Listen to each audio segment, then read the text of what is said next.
अहं ब्रह्म।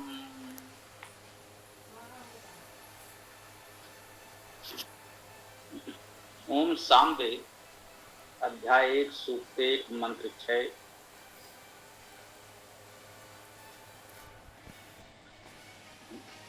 ओम त्वं नो अग्ने महोभिः पाहि विश्वस्य अरातेः उत दिशो मर्त्यस्य। हे अग्नि महत से हम सब की रक्षा कर, दानहीनता से हम मरणशील प्राणी जन की रक्षा कर, द्वेष भावना से।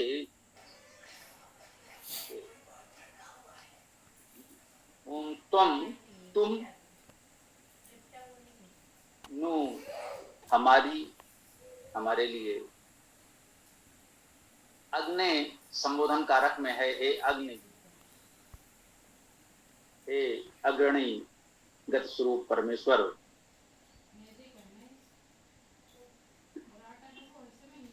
अग्नि में अग धातु गत्यर्थक है, इसी अग से ही अग्रणी शब्द भी है।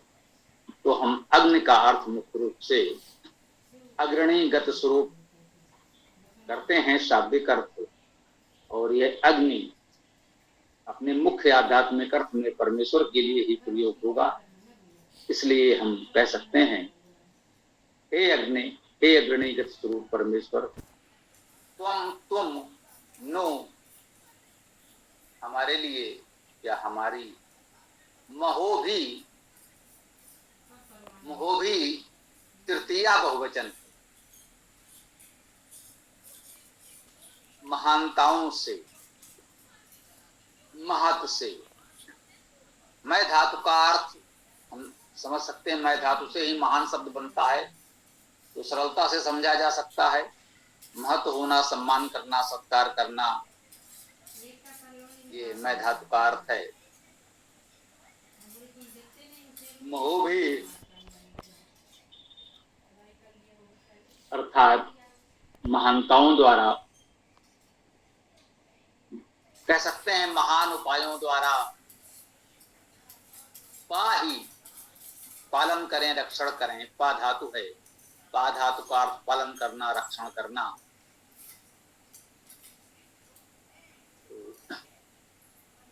तुम नो अग्ने महोभी पाही, कह रहे हैं, हे अग्नि, हे अग्नि, तुम महान उपायों के द्वारा नो पाही हमारी रक्षा करें, पालन करें। किससे? विश्वस्या अराते। विश्व अर्थात सभी, विश्वस्या सभी के, अराते है अदान से, अदानी से। आ उपसर्ग है, रा धातु का अर्थ दान करना। अराति का अर्थ हो गया अदान, दान न हो तो अदान, अराति कहेंगे। ये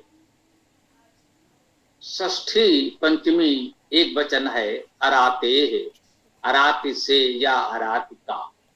विश्वस्या अराते, सभी के अरात से, सभी के अदान से, दानहीनता से हमारी रक्षा करें। बहुत सुंदर बात है। हमने परमेश्वर से प्रार्थना की हमारी रक्षा करें, पालन करें। तो किससे? सबकी अरात से। दानहीनता की भावना जो है, जो कुछ है हमारा है और हमारे लिए है, हमारे पास रहे, ये भावना वास्तव में समाज के लिए अच्छी नहीं। इसको अराति कहा गया है, अदान कहा गया है, दान न करने की भावना। हमने अर्जित किया है, चाहे जैसे किया है, हमारा अर्जन है, हमारा धन है, तो दूसरे को क्यों दे? तो चाहिए वो अपना अर्जन करे, एक बात है। ये भावना होती है कि भाई ये जो धन संपदा हमने अर्जित की है वो हमारी है, हमारे लिए है, हमारे सुख भोग के लिए है, हम किसी और को क्यों दें? तो ये अरात की भावना हो गई, अदान की भावना हो गई।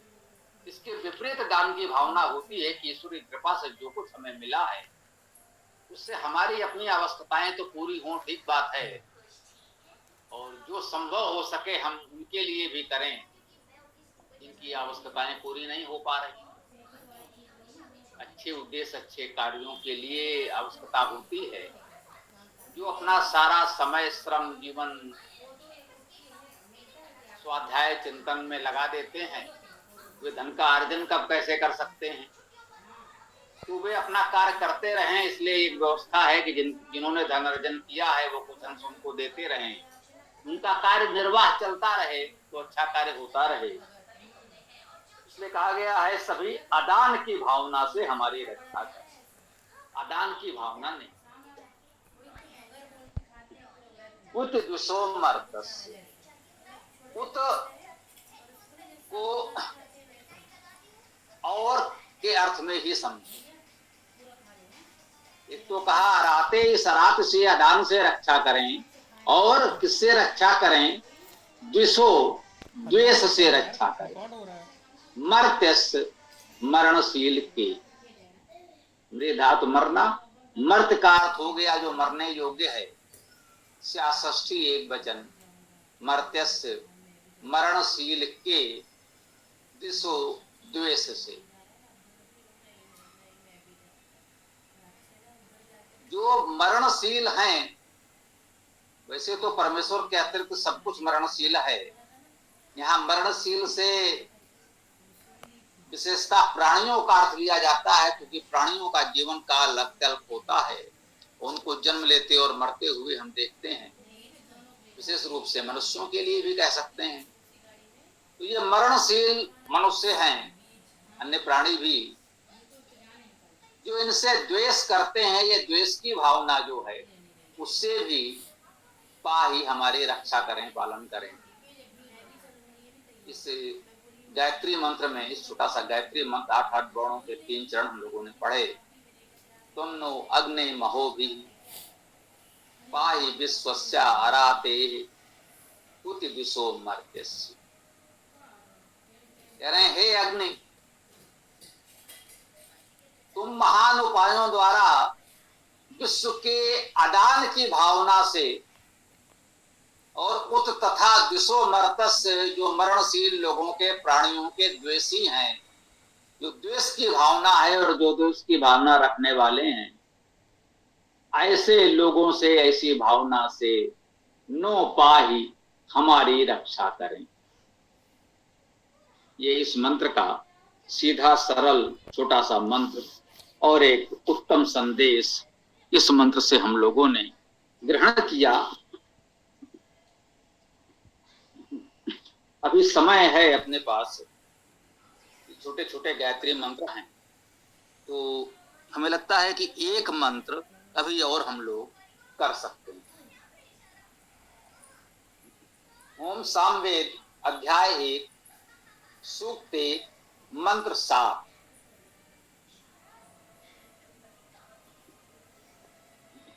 ओम एहि ऊशुब्रवाणी ते अग्ने इत्थाइतरा गिरा एभि वरदासि इंदु भी।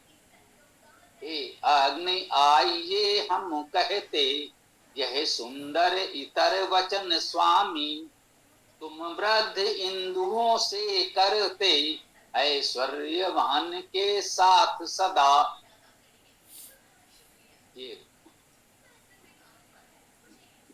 एहि आ उपसर्ग सम्यक समन्तात रूप से, ये धातु का अर्थ है गति करना, चलना, जाना। जब गति अर्थ वाली धातु में पहले आ उपसर्ग आ जाए तो उसका अर्थ हो गया आना। आइहि, एहि अर्थात आइए। पहला पद है आइए, ऊ अव्यय है, निपात भी कह सकते हैं। इन निपातों का उपयोग बस बात पर बल देने के लिए होता है। चाहे तो सुविधा के लिए कह सकते हैं कि हम लोग भाषा में जैसे ही कहते हैं कि ऐसा ही है। एक हम कह सकते हैं ऐसा है, ठीक बात है। हमने कहा ऐसा ही है, उस बात पर थोड़ा बल दिया, इसका और कोई अर्थ नहीं। तो निपात सामान्यता इसी रूप में आते हैं। ये ही आइए, ऊ कह सकते हैं आइए ही, अवश्य आइए। सु, सु का अर्थ भी सु है, अच्छा।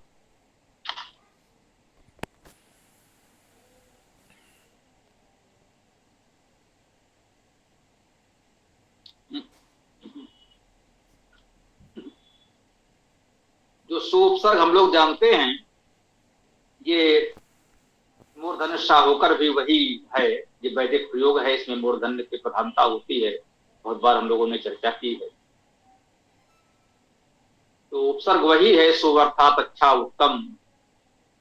ब्रुवाण कहते हैं, ब्रू धातु कहना। ब्रुवाण हम कहते हैं कि तुम्हारे लिए। तो बोले कहा ए ही ऊस ब्रह्माणिते, आइए ही तुम्हारे लिए उत्तम कहते हैं। हम तुम्हारे लिए कुछ उत्तम बात कहना चाहते हैं। तो आइए, अग्नि ये संबोधन कारक है। हे अग्नि, हे अग्निगत स्वरूप परमेश्वर।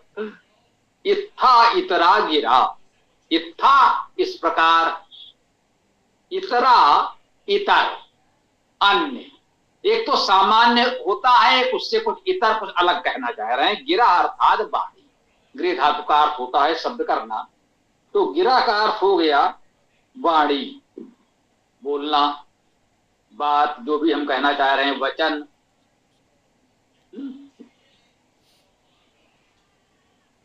तो अग्नि इत्था इतरा गिरा, इस प्रकार हम इतर कुछ अलग गिरा वाणी, सुब्रवाण उत्तम प्रकार से बोलते हैं। ये ही ऊ सुब्रवाणिते अग्नि इत्था इतरा गिरा।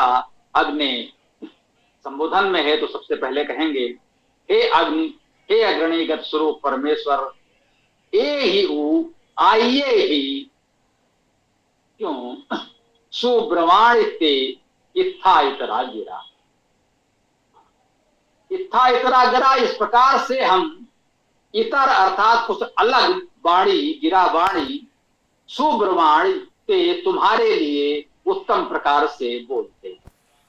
एक सामान्य वाणी तो सभी लोग बोलते हैं, सहज भाव से बोलने की सामर्थ्य ईश्वर ने हमें दी है। बहुधा हम लोग कुछ ना कुछ बोलते हैं, एक दूसरे से संवाद करते हैं, बात करते रहते हैं। अब वेद में बात हो रही है तो कुछ अलग होनी चाहिए, कुछ बड़ी बात होनी चाहिए। कह रहे हैं ए हे वो सुब्रवाणिते अग्नि इत्था इतरा गिरा। हे अग्नि, हम तुम्हारे लिए सामान्य से इतर कुछ अलग, कुछ बड़ी बात, कुछ बड़ी बाड़ी है, कुछ उत्तम वाणी कहना चाहते हैं। तो आप आइए ही, अवश्य आइए। अब आने के अर्थ में इतना तो सहज भाव से समझ लें कि परमेश्वर तो सर्वव्यापी है, उसे तो कहीं आना जाना नहीं होता। ये हमें अनुभव करना होता है कि अपने हृदय में हम उसकी अनुभूति कर सकें, उस सर्वव्यापी दिव्य चेतना को अपने हृदय में अनुभव कर सकें। यही उसका आना है, अन्यथा उसे कहाँ आना जाना है। वो तो सर्वव्यापी, सदा सर्वत्र व्याप्त है, उपस्थित है, सर्वत्र उपस्थित है, तो उसे तो कहीं आना जाना नहीं होता। ये आना जाना व्यवहारिक दृष्टि से यही कह सकते हैं कि हमारी अनुभूति की बात है। हमारे हृदय में जब उसकी अनुभूति हो तो लगे हाँ, हमारे हृदय में उसका दिव्य प्रकाश आ गया है। तो पहले से ही आ गया भी, वैसे तो नहीं कह सकते। जब हमें अनुभव हुआ तो हमारे लिए भी तभी आया ना, था तो, लेकिन हमें नहीं अनुभव हो रहा था तो हमारे लिए नहीं था। जब हमें अनुभव हुआ तब हमारे लिए आया। हमारी आंखें बंद थी, हाँ, तो सूर्य का प्रकाश पहले भी, लेकिन हम तो तभी देख पाए जब हमारी आंखें खुली। तो हमने कहा भाई अब सूर्य का उदय हो गया। आप सब जानते हैं सूर्य का उदय अस्त नहीं होता, सूर्य सदा उदय है। सूर्य का उदय कभी होता नहीं होता। बस यूं समझिए कि हमारा मुख जब सूर्य की ओर हो जाए, हमें लगे कि हाँ अब सूर्य का उदय हो रहा है, जो अनुभव होता है तो इतना होता है कि जिस क्षेत्र में हम हैं वहां पर सूर्य का प्रकाश हमको दिखने लगे। पृथ्वी की गति के अनुसार जब हमको सूर्य का प्रकाश दिखने लगे तो हम कहते हैं यहां पर सूर्योदय हो गया। सूर्योदय सूर्यास्त तो नहीं होता, सूर्य तो सदा एक सा रहता है। ये हमारे अनुभव के अनुसार कहते हैं सूर्योदय हो गया। वैसे ही बात परमेश्वर के आने की है। वह तो सदा सर्वत्र उपस्थित है, उसे कहां आना जाना है। जब हम उसकी अनुभूति कर सकें, उसकी दिव्य चेतना को अनुभव कर सकें, यही उसका आना है। तो कहते हैं कि हम अलग वाणी से आपके लिए कुछ कह रहे हैं, तो हे अग्नि अग्रणी गत स्वरूप परमेश्वर आप आइए, हम उसका अनुभव कर सकें। ये भी वरदास इंदु भी, ये भी इनके द्वारा, तृतीया बहुवचन है, ये भी इनके द्वारा वरदास बढ़ाते हो। वृद्ध धातु वृद्धि करना, बढ़ाना, बढ़ना, बढ़ाना, वरदास बढ़ाते हो। इंदु भी, इंदुओं द्वारा, इंदु भी में ये भी बहुवचन है, तृतीया, तृतीया बहुवचन अर्थात द्वारा, इंदु का बहुवचन इंदुओं द्वारा। अब इंदु क्या है? इद इंद्र धातु है जिसका अर्थ है परम ऐश्वर्य होना। इसी से इंद्र शब्द बनता है।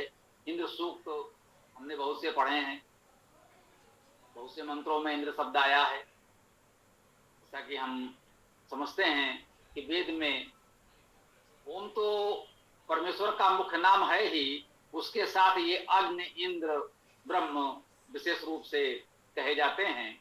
वैसे तो परमेश्वर के गुणवाची अनेक नाम हैं, अनंत नाम हैं कह लें, परंतु ये कुछ प्रमुखता से प्रयुक्त होते हैं।